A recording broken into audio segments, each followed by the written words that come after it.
बनारस के एक और रहस्य में शुमार है लोलार कुंड का पानी। इसमें पानी न तो बारिश से आता है और न ही तालाब या जल स्रोत से। माना जाता है कि इस कुंड का पानी पाताल लोक से भरता है।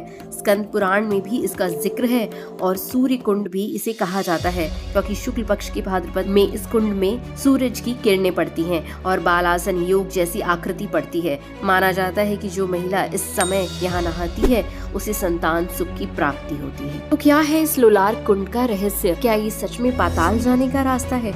आइए जानते हैं। लोलार कुंड उत्तर प्रदेश के प्राचीन नगर बनारस में तुलसी घाट के निकट स्थित एक कुंड है। मान्यता के अनुसार यह अति प्राचीन है तथा इस कुंड का उल्लेख महाभारत में भी मिलता है। कालांतर में इंदौर की रानी अहिल्याबाई होलकर ने इस कुंड के चारों तरफ कीमती पत्थर से सजावट करवाई थी।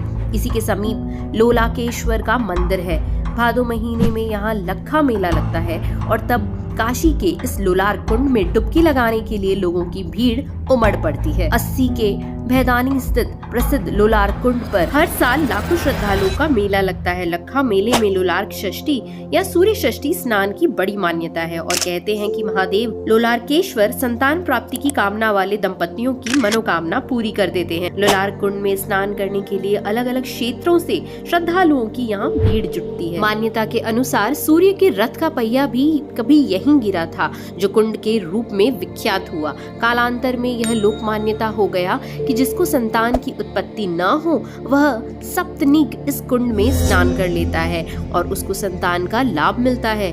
लोलारकेश्वर महादेव मंदिर में महंत के अनुसार पश्चिम बंगाल स्थित कूच विहार स्टेट के एक राजा चर्म रोग से पीड़ित तथा निसंतान थे। इसी के बताने पर यहाँ स्नान करने से न केवल उनका चर्म रोग ठीक हुआ बल्कि उन्हें पुत्र की प्राप्ति भी हुई। कहते हैं कि उन्होंने इस कुंड का निर्माण सोने की ईंट से कराया था।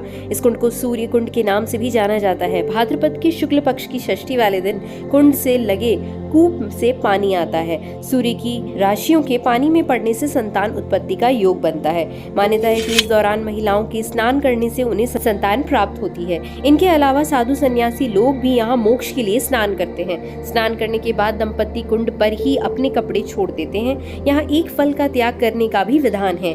यह भी कहा जाता है कि वैज्ञानिक मान्यता के आधार पर लोलार कुंड की बनावट कुछ इस तांत्रिक विधि से की गई है कि भादो की षष्ठी तिथि को सूर्य की किरणें इस कुंड की जगह पर अत्यंत प्रभावी बन जाती हैं। इस दिन यहाँ स्नान करने के उपरांत कोई फल खरीदकर उसमें सुई चुभाई जाती है, जिसे सूर्य की रश्मि का प्रतीक भी माना जाता है। तो दोस्तों, अगर वीडियो पसंद आया हो तो लाइक शेयर सब्सक्राइब जरूर करें। कमेंट्स में जरूर लिखें जय श्री हरि।